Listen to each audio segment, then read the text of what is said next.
Hi, my name is Tadiro Chanyu and I'm your host for the Creative Economy Conversations. This is a space where we're taking everything that we're learning through British Council's So Creative e-learning course and bringing it to life through the various conversations that we'll be having with practitioners, people who are moving and shaping things in the creative space in Africa. So please do take a seat, sit back, relax, and make sure you glean into some of the nuggets that we are learning from these amazing creatives who've taken their time to share with us. Let's create and let's build. Salibonani Makadini, my name is Tadiro Chaniwa and welcome to the Creative Economy Conversations. We've just completed the Zimbabwe International Trade Fair 2026 in the City of Kings, which is where we are, and we thought, what a better way to just calm down and unwind, but than talking to amazing people who are moving and shaking things in the creative space right here in the City of Kings. And my first guest today is the amazing Noma Damasane, known as Lady Chawe. It's exciting, and welcome to the Creative Economy Conversation. Thank you for having me. There's There's only one thing missing. What's that? Tea. How could I forget? For it to be a proper conversation. How could I forget? It's okay. It's okay. That would have been... tell us about the tea, actually. Maybe our viewers don't know. Yeah, so... Talk to us about Natie. So my other nickname is Natie because I love tea. I grew up just loving tea. I wasn't raised by my grandmother. So it was just something that I just loved, just to drink tea. And I began studying tea. What is this tea good for? The different herbal teas that are there.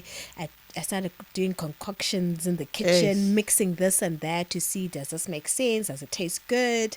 And yeah, I've just kept it as a part of my daily life.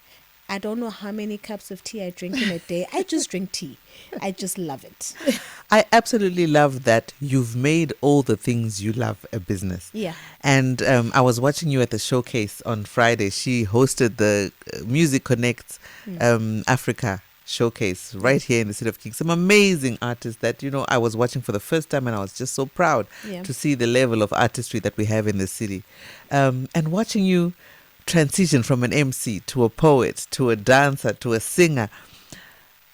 Talk to us about the different facets of Lady Chawe and how that came to be. So Lady Chawe is a storyteller. I'm a storyteller at heart, and I love to tell stories using whatever gift God has given me. I noticed early on in my life that I love to create things. I love to create things either with my mouth or with my body or with my hands. And that has led me to actually build certain things, like you're talking about business. I've made a lot of things a business in my life. So I love to create jewelry and to make, garments and stuff. And that led to me building the brand Ndebele Crush that she is wearing. Isn't she looking lovely? And so with Ndebele Crush, I'm telling a story of culture, identity, and history. And we are beginning conversations on that. And it's not limited to a certain tribe, but it's just a conversation starter. And with tea, we sit down, have a cup of tea. It slows you down because it's hot, and every sip you get allows you to ponder, to think, and have actually deliberate conversations with people around you without you having to rush, because you can't rush having a cup of tea. And it allows us to tap into different philosophies, ideologies to the conversations that we have with tea, and them being medicinal as well. Is a plus for me, because from a cultural perspective, herbs are used to heal certain ailments, and they used to drink them as tea. So that's where the love came from. And poetry and being a thespian, theater and dance all came into my love for telling stories, and I knew I had to do it through a creative process. So I deliberately went to school to study acting, theater, as well as music, to just ensure that not only do I have a passion for it, but I'm also skilled and learned at it. And putting all of that became just who I am. And I keep exploring different ways of telling stories through the things that I'm passionate about. That's amazing, because we are often told that you need to be one thing. You can't be a jack of all trades. Yeah. But you seem to be maneuvering each of them equally and so fluidly. Yeah. talk us through that process of, okay, when does the thespian show up? When does the poet show up? How are you managing to juggle all these things? I think there's never a time for me where I'm just one thing. I'm everything. So in the world of theater, for example, we are often encouraged to be triple threats. So that is being someone who can act, who can sing, and who can dance, and having been trained in all of those three. And that's why if you look overseas, especially those on Broadway, you get paid more if you're able to do all three, because you're like of a high value. And I've used that in everything that I do to say, when I get on stage and you're asking me to MC your event, I know I can sing, I know I can do poetry, I know I can act, I can dance as well. So I adopt a persona that is befitting for that particular event. So if it's a corporate event, I know I have to be very formal, and I'm not a very formal person naturally as Noma, but when I get onto such a platform, I know I need to adopt a persona that needs me to be very formal and very strict, so to speak, in terms of how we run the program. So that's where the acting comes in. And with the poetry and the singing comes in where I have to think on my feet. Sometimes you're leading a panel discussion and then something comes up and you need to tie it all in, and you tie it all in a way that the audience remembers. That's where the poetry and the singing comes in, because as a musician yourself, whatever you write, the person can remember it depending on the song that it is. Absolutely. So I enforce all of these things, all of these skills into my everyday job. Whatever is needed in that moment comes up. So that's how, I guess, balancing it or juggling. I don't see it as a juggling, but it's just my everyday life. Brilliant. You're telling a story I'm through telling, different mediums. I love a story. that. Whatever is needed, I love use that. it in that moment. You're coming from a very powerful lineage. A lot of people may not know, but the Damasane name carries a lot of weight. And rooted in culture, in heritage, in the way of life of Zimbabweans, particularly the Ndebele people. Yeah. Talk to us about the weight of that name and how that has influenced your brands. So I don't go around telling people, hey, I'm a Damasane. It kind of follows me. So when I got into the creative sector, I chose to be called Lady Chawe because I wanted to create a name for myself devoid of my family name. And also because I was a young person, so I wasn't sure if I was going to have a scandal in my life. And I didn't want it to be attached to my surname and make life difficult for my parents or my siblings or my other relatives. So I was like, let me just be called Lady Chawe.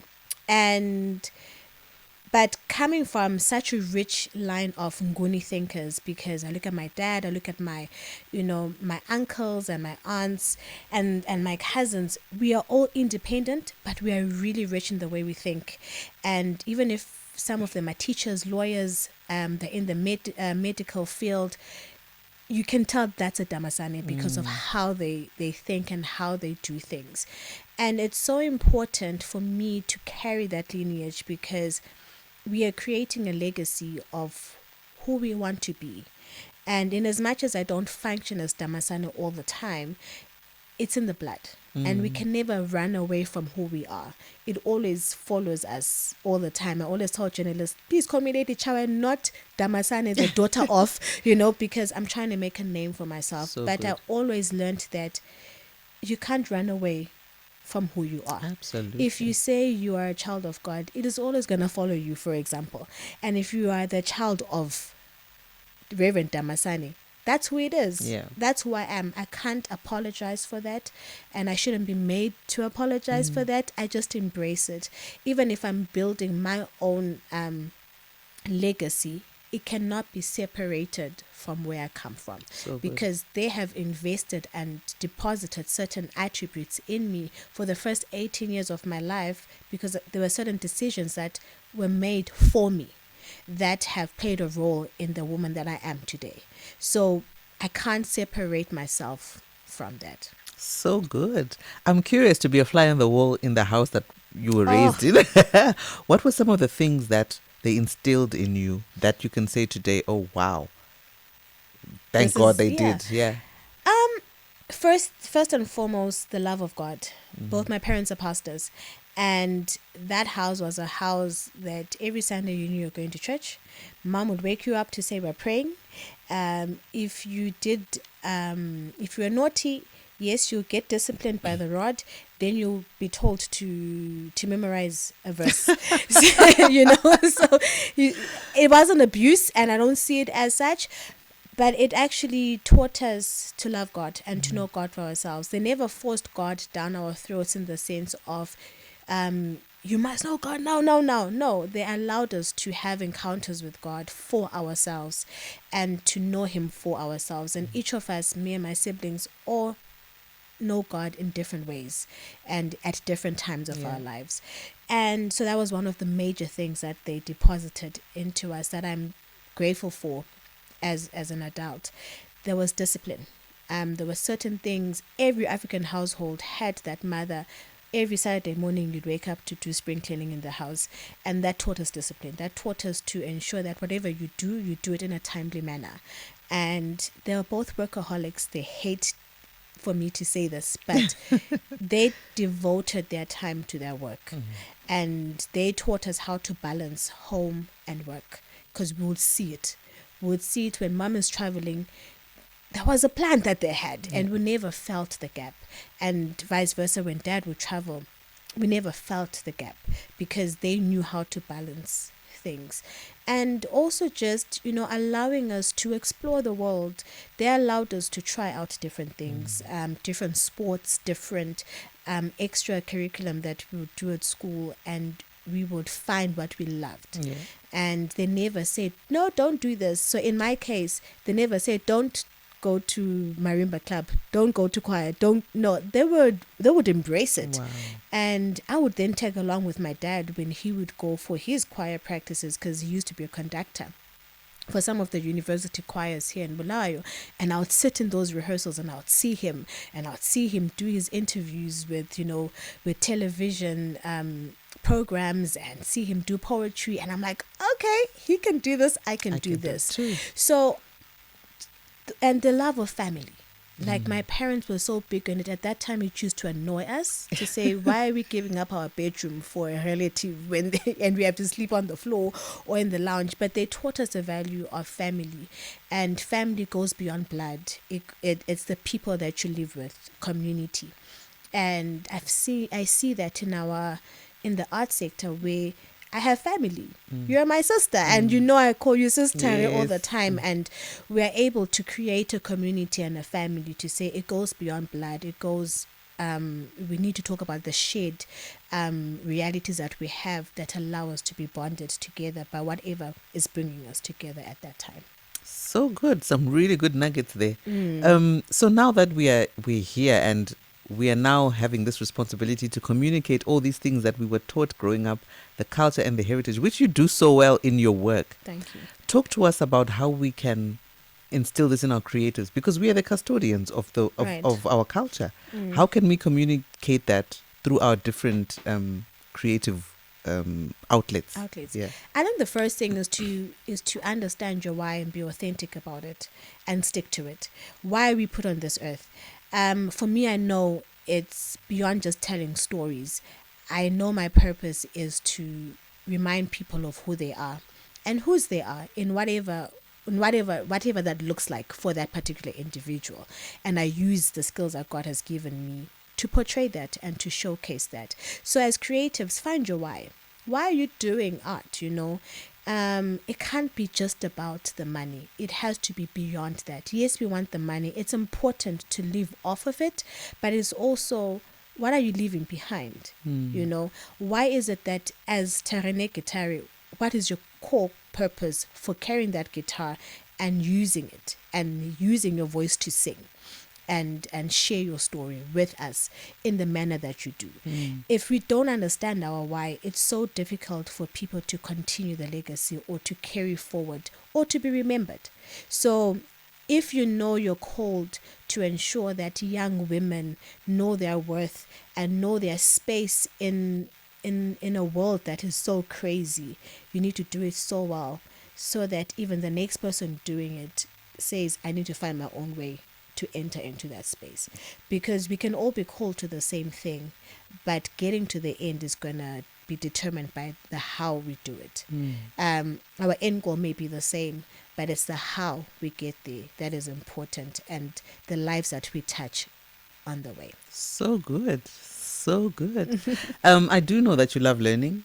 I know that you are an alumni for the So Creative e-learning program, which is an online program by the British Council, which we are privileged to be the delivery partner for as Magitare Africa.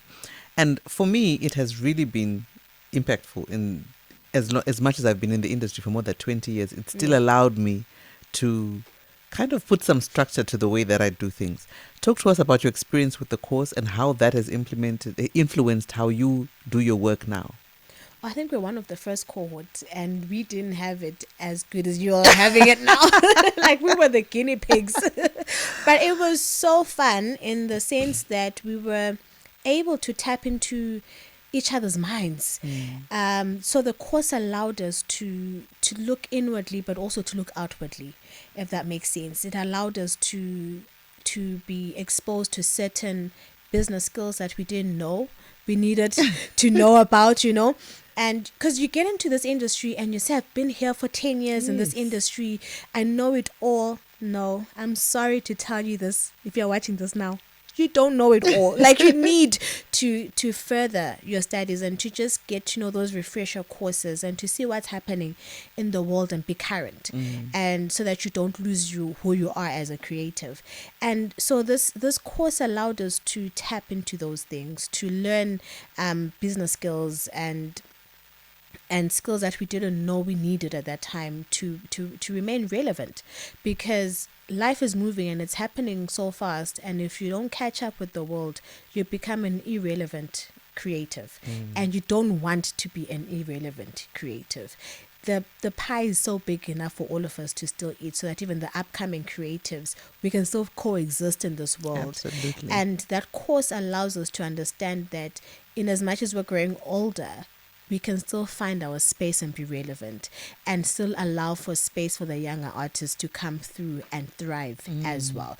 And because we're in a world where people are saying, no, the Mataras can now go and sit down, it's not time for us. But no, we need each other. Yes. I need you to push me and put that light to light me up. Like, I feel like that's what we have even between you and I, where you're the older one and I'm here and I'm giving you, a run for your money, but you also come in with wisdom to say, okay, Chawe, now it's time to tone down and try and focus on this and try and do this.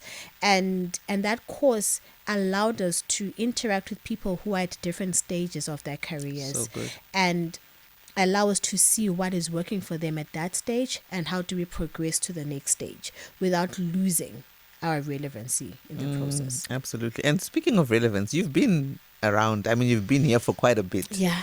In different facets. So talk to us about the Bulawayo creative economy scene, the things that you are seeing and how you've managed to remain relevant in the space. I think for me, it's been allowing myself to be taught, allowing myself to be open to criticism. So online, you may not see the criticism taking place, but behind, you will get a call. Chawe, I think you should try this. Chawe, don't do this. I'll use a perfect example between you and I so that it's more closer to home.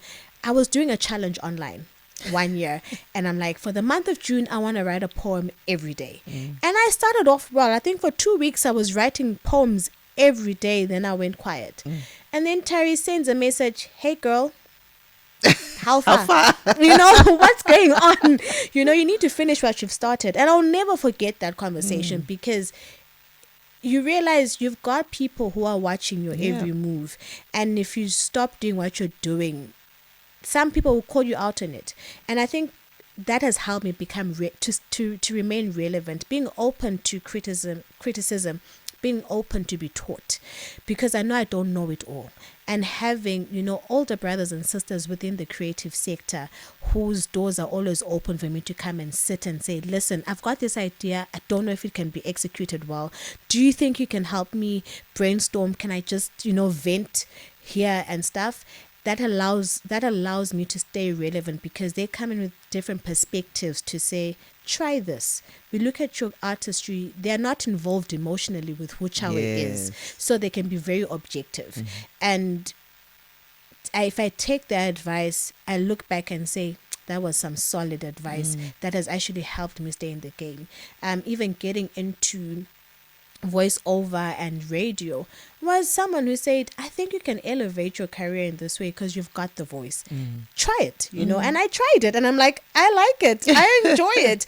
And it has allowed me to then open space for other people to do what they need to do in the space that I've left, because now I'm focusing on being behind the scenes and I'm still relevant. I can still get work.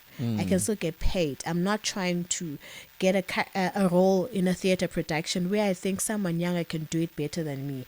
I'm not trying to fight for that. I'm not trying to fight in a space that is not yet saturated. So allowing for continuation. Are you ready to turn your creative ideas into a financially rewarding business? To take your creativity further and make that creative side hustle your main hustle? You can own your future with our So Creative e-learning platform, an initiative by the British Council. With So Creative, you set your own schedule and learn how to build your business for free. Our courses are tailored to creatives looking to build a business to bring their ideas to the world.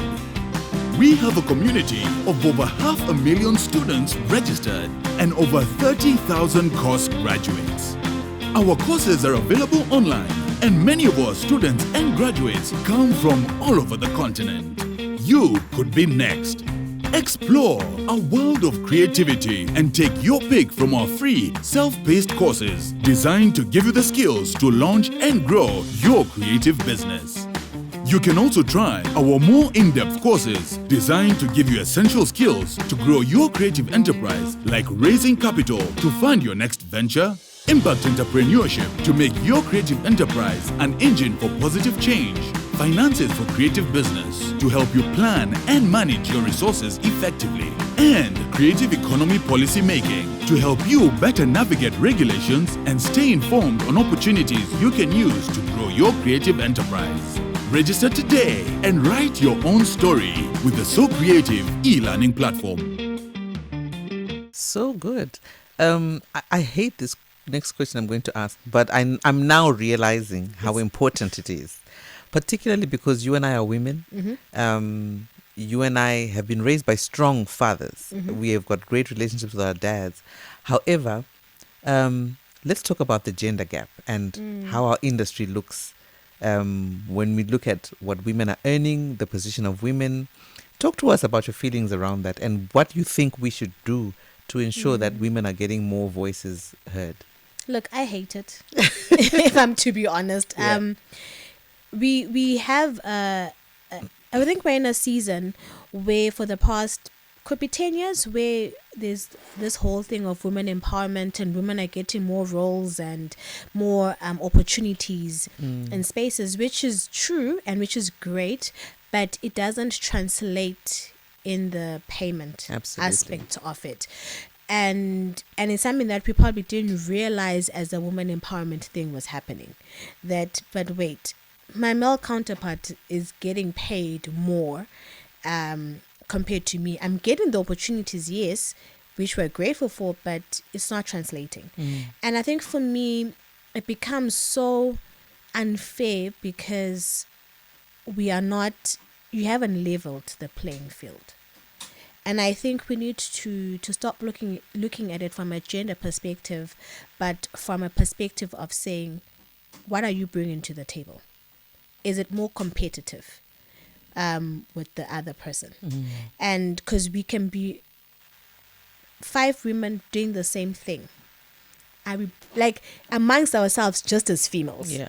Are you putting your best foot forward, and are you going to give the person their money's worth to say, why am I paying you 500 compared to the other person who is saying 300? So good. I love that because I'll give you an example of what happened. Is I came up and I said, no, I'm going to do a project and I want 10 women only, and we're going to do this, we're going to move and shake. By the end of that, I think 3 months into the project, they all dropped out and I had 10 guys instead. So what is the problem? In your opinion, Sure. what is the problem? To be fair, I have no idea. I think, as women, we get overwhelmed Okay. naturally. But I also think this is gonna sound so bad, but I also think that we have certain expectations that are unfair. You have this project, you're calling me, and now I'm expecting you to ensure that you put everything on my lap, bring it to me on a silver platter, and I don't really have to work hard for it. I'm not saying that's the main problem. I don't want to be misquoted, but I think that could also be an attributing factor. Okay. Where we a bit of entitlement. A bit of an entitlement. But also, in the same breath, some of our male counterparts have that as well, that entitlement factor. But there's a bit of entitlement to say, okay, I've been called for this, so you say there's grants, give me the grant, I want to use it. But we are not having that work mentality mindset that is there. I can't really pinpoint where the problem is. It could be maybe it's too hard, or maybe I wasn't qualified for it, but I'm saying it's women empowerment, I need to be in there. And sometimes it's tokenism, and we don't realize that tokenism hurts us more because you're not looking at the people that really deserve, which then means as women we now need to educate ourselves, learn the skills, go back to school if we have to, so that we can actually be at par with our male counterparts. And when such opportunities come, we're able to say, you don't want me at the table, it's fine, I'll create my own and do it better. So good. And I think one solution that you are living out to any women out there is just showing up authentically in every facet of yours, unapologetically. So well done, and kudos to you for that. Thank you. I'm going to take you back again to just identifying those different facets. I know you didn't wake up just saying, okay, today I'm going to be an MC. No, I'm going to be a poet. How did you identify the things that you're good at? Because you'd be shocked to see how many people struggle with those things. So I think for me, it was really my upbringing, my childhood years. So at church, we had this pastor who is actually a parent to Erastus Nleya, Tobegid Nleya, who's a BV for Jai Praiser, Daboka Nleya also. Wow. So he created a group called Perfected Praise, and he would call all the kids to come, and especially during the school holidays and sometimes during the school term, in the afternoon, Tuesdays and Thursdays, where he would teach us to sing, to play an instrument. And sometimes we'll say, okay, maybe you're good at dancing, let's try and dance here. And it was in that place that was the safest place for us as kids, because we're in primary school at that time, where we could explore. And it was there where we actually gravitated to what we liked more. So what people don't know is I actually played the keyboard at that time. I never sang. I played keys, and I still play. I gravitated to playing the keyboard, and then he noticed that you like to talk, try and do a poem, and he then allowed me to put my voice into poetry. And I remember fast forward to when I was older and I'd finished varsity, because when I went to varsity I studied drama and ethnomusicology because I knew that's what I loved. Getting into the sector, I had to actually use poetry because poetry was my safe thing. I used to just write poetry. I didn't necessarily had to perform it that much. But I was like, the only way for me to get into the sector and to begin making a name for myself was through poetry. Acting was too difficult in the sense that who's going to just take you on, and the chances of you being taken for a theater production are very low, especially just coming from South Africa into Zim. No one knows you. But with poetry, you create your own thing, you're creating your own world. You go to poetry slams.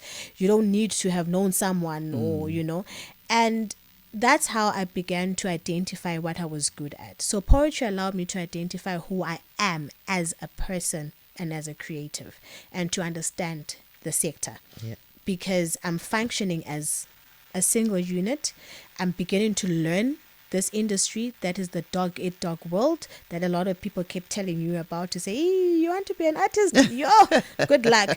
But it also taught me who I am. So doing poetry allowed me to be authentic through the voice, through the poetry that I was doing. And then when I started getting my acting roles in theater, it allowed me to then start exploring other things to say, oh, by the way, guys, I can dance. Coming back from, the primary school days, I can sing. Let's do let's do a musical with you and that. And because I was able to speak, then I began saying, let me try emceeing, especially when you see gaps. The idea is to identify gaps and see what you can do to fill in that gap without being too much. And that's when I started saying I can MC events and having people trust you enough to say, try and MC this thing. And so you have to papa. I don't know what the English word for paparing is in English, but you have to papa sometimes and be like, hi, I'm here. I see you don't have an MC. Can I do this for you? Hi, I saw you're looking for actors. I can come in. You don't have to pay me for now, and try and build that. And that's how I started to identify the things that I'm good at, but at the time that it was necessary for me to identify it. I've always known, but it was now to say, hi, I'm introducing myself as this. You knew me as a poet. Hi, I'm an MC. Hi, I'm a curator. Hi, I'm this. Things that I've always known, but it was just defining the timing for it to be seen by the world. So good. So at what point, or maybe for someone who's watching or a parent who's watching, how can we talk to them about transitioning from a hobby to an enterprise? What are the things that can make me from one stage to the other? I think really the first mistake is considering it as a hobby. Because if you find your child gravitating to that, we need to understand that it's not just a child going to make noise in the music room, playing an instrument. There's theory to it. There's actually a school to it. You have to learn to read and write.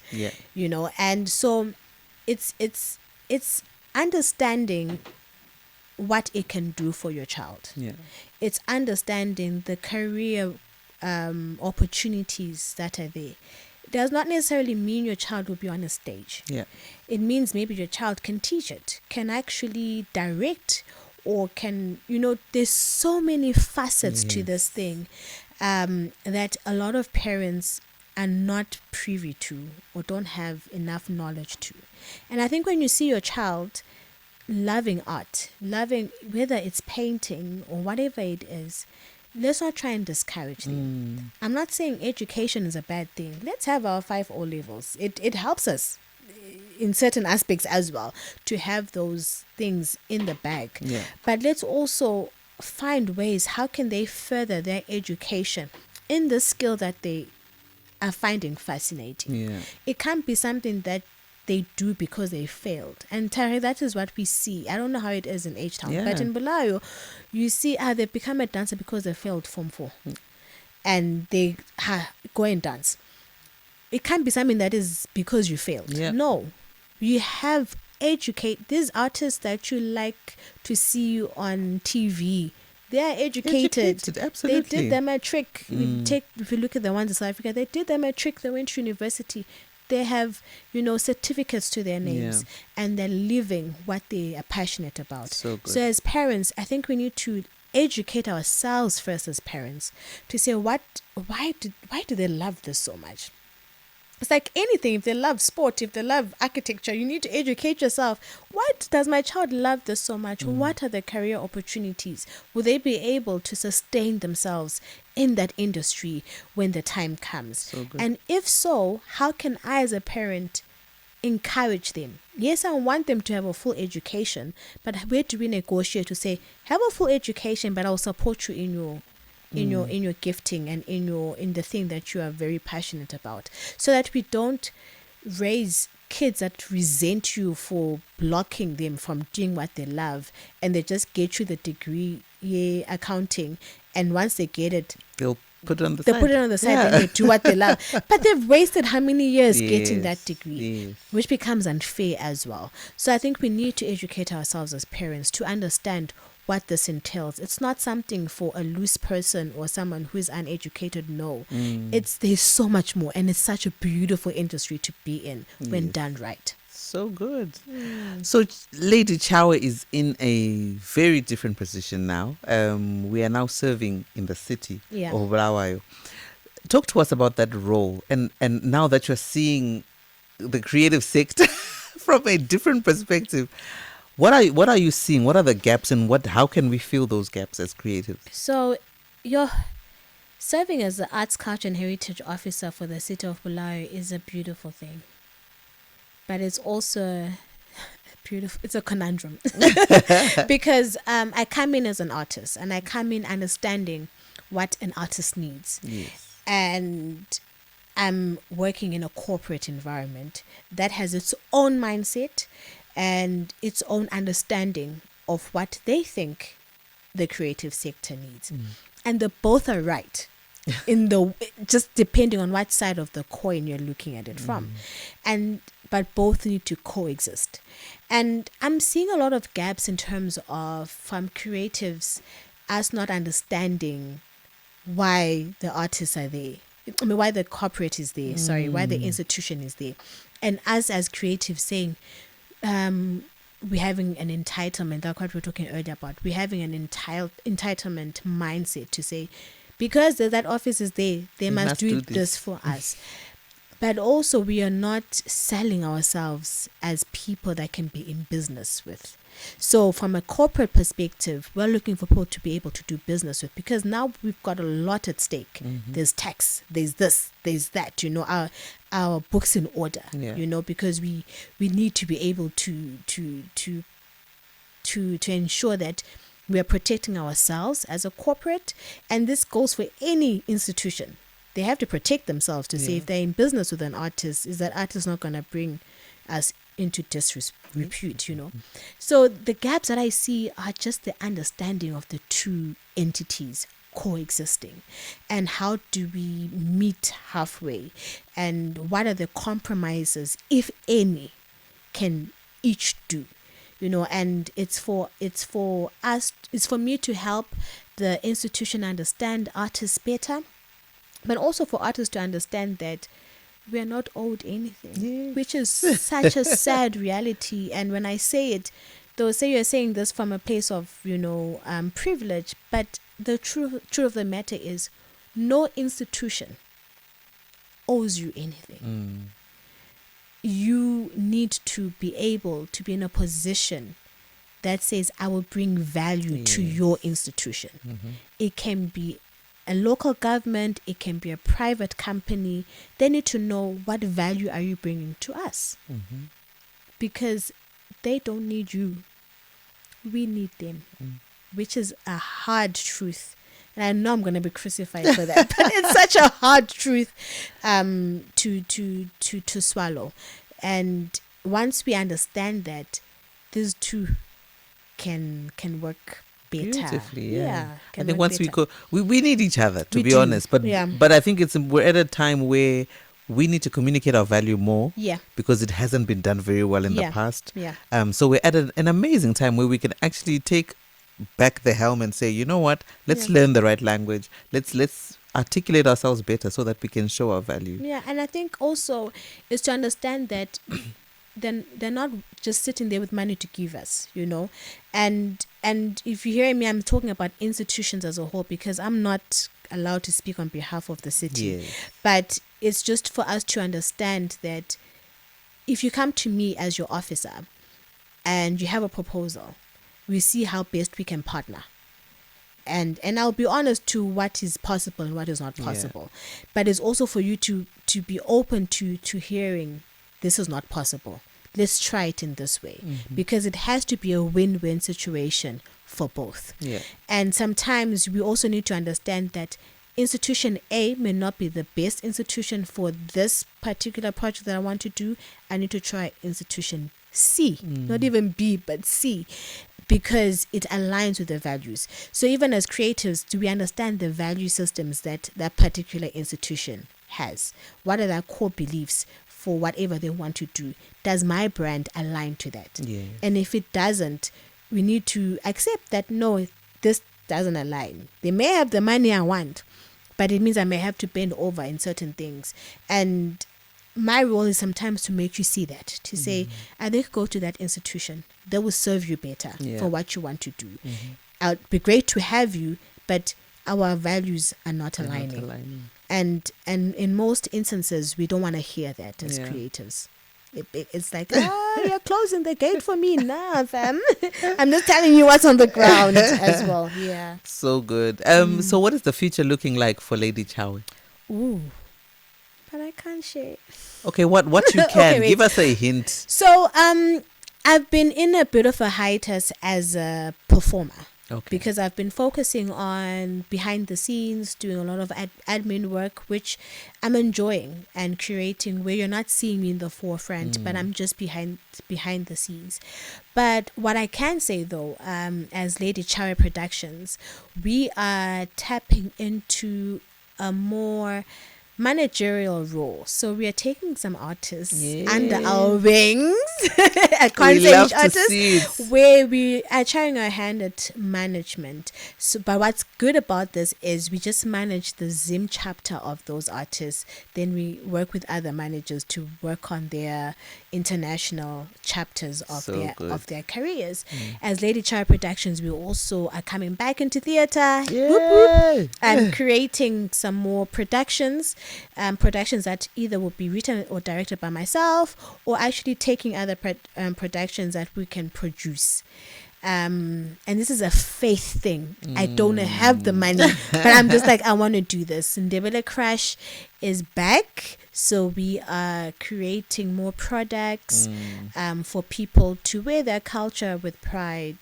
Itega Chawe, we've got a tea brand, y'all. Yes. So Itega Chawe is on shelves now, and we mostly coffee shops. So in Bulao, you can go get it at Meady's coffee shop. Free advertisement here, sorry. But, we can get it at Meady's coffee shop.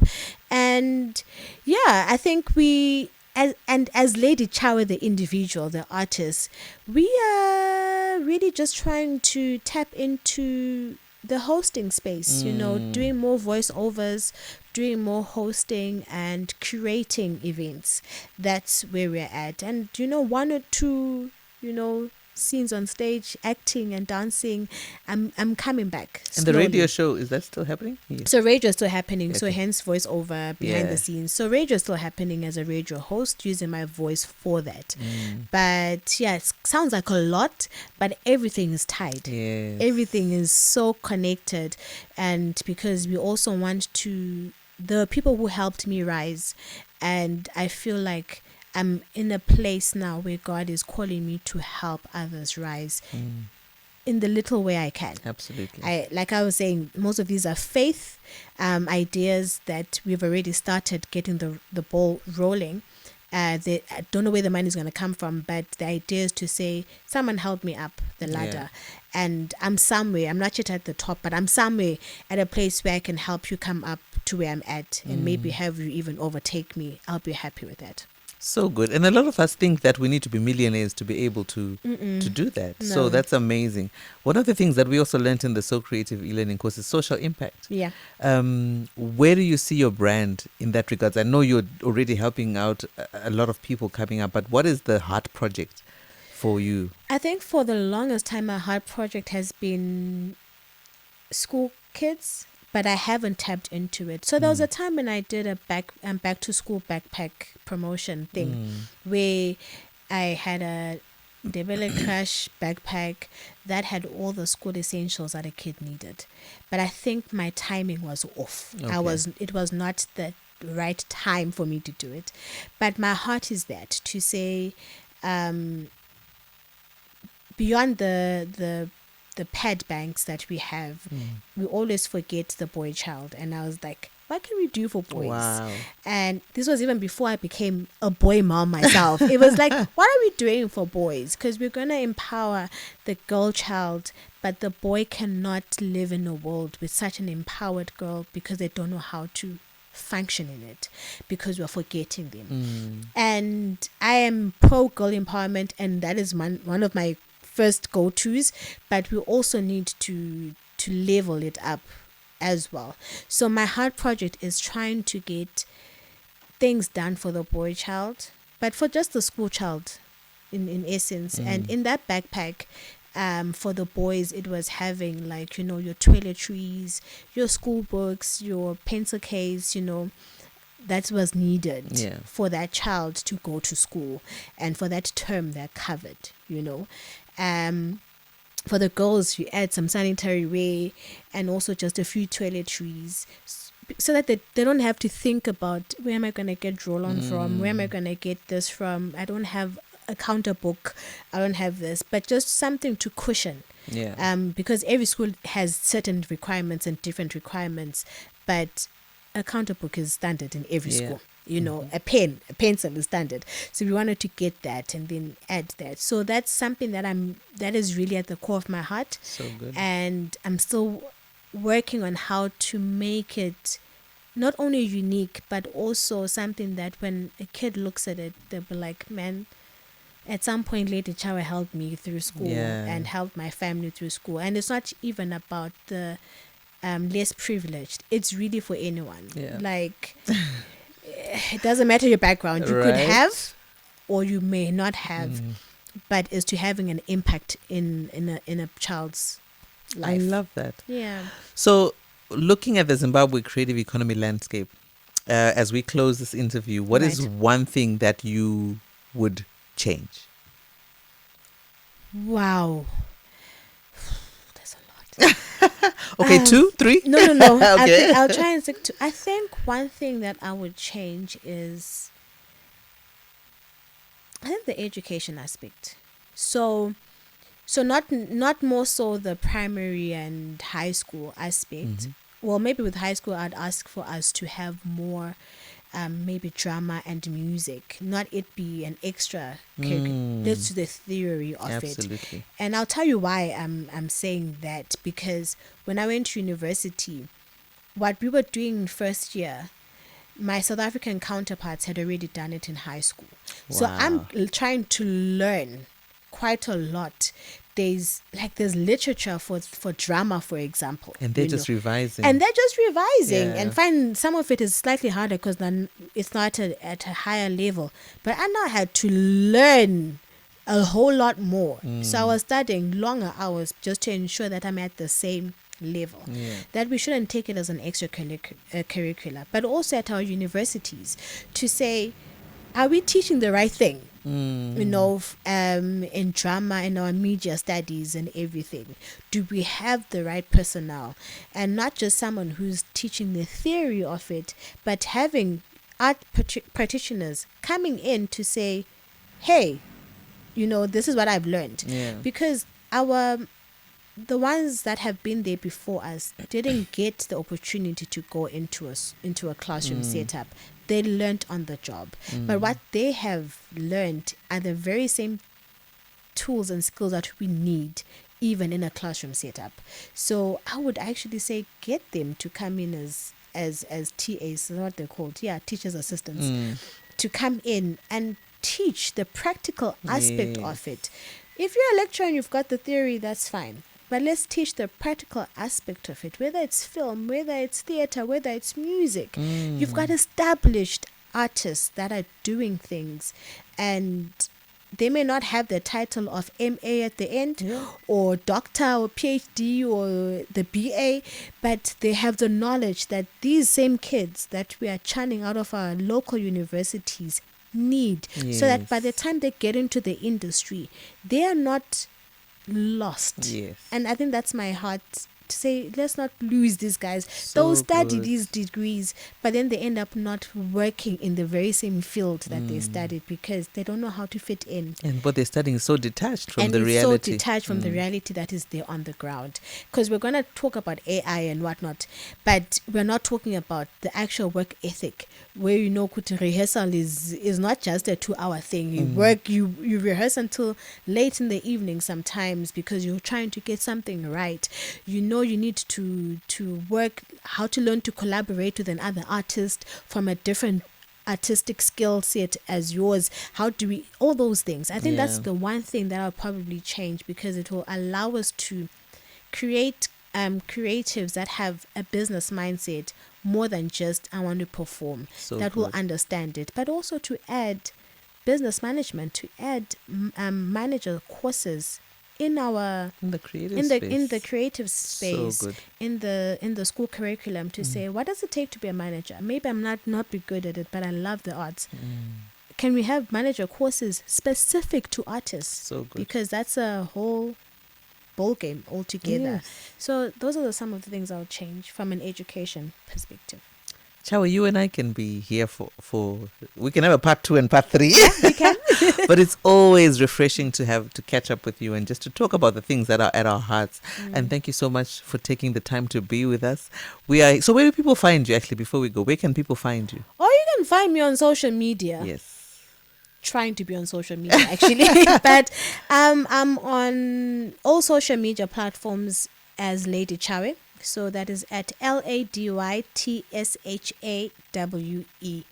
I try to be active on all platforms except for X. That one is a struggle for me, but I'm there. Yeah. Tag me, I'll definitely see it, and we can have conversations. If you're booking me, you can start through there.